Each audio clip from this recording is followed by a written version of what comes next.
if you've ever struggled to make stylized eyes look good, you're not alone.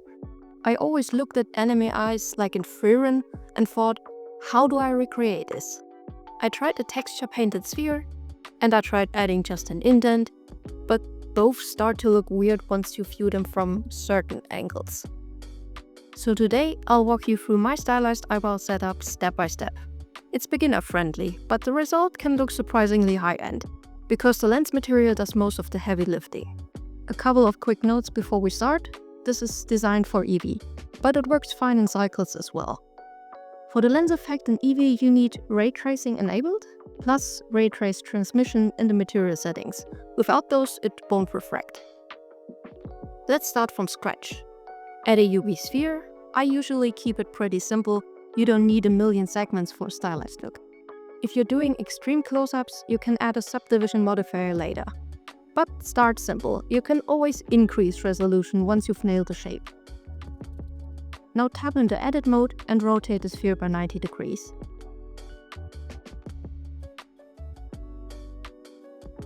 You can also do this in object mode, but then remember to apply the rotation afterwards with Ctrl+A. Next we'll define the iris area. Still in edit mode, switch to face select and pick a small circular patch on the front of the sphere. This patch becomes our iris surface. Once you like the size, duplicate those faces. This duplicate will become the lens piece. Hide it for now by pressing H while the duplicated faces are still selected. If you accidentally deselected them, don't worry, you can either undo it with Ctrl+C or hover over the lens faces and press L to select lens geometry. Back on the eyeball base mesh, we want a subtle indent where the iris sits. This is stylized, so keep it simple. We're not sculpting anatomy here, we're just creating a clean surface for texture painting and refraction later.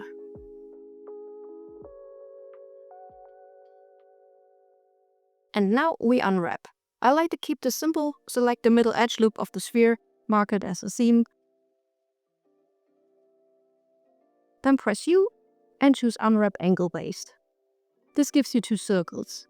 I recommend scaling the circle with the iris UVs up to fill most of the UV space, then scaling the second circle down and placing it in the corner. That way you don't need a huge texture size later. Once the UVs are done, we're ready for texture painting, but first I like to assign the materials. For this to work, we need two material slots. One for the base with the texture paint, and one for the lens. So unhide the lens faces with Alt-H and assign them to the second material slot. Now we can create a new material for each slot.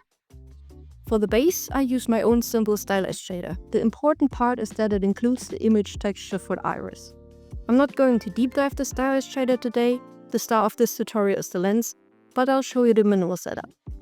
If you want the full breakdown of the stylized shader itself, tell me in the comments and I can do a dedicated video for that.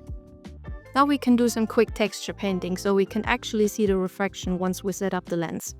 I can really recommend User Paint or Paint System. Both are free add-ons that make texture painting in Blender much nicer.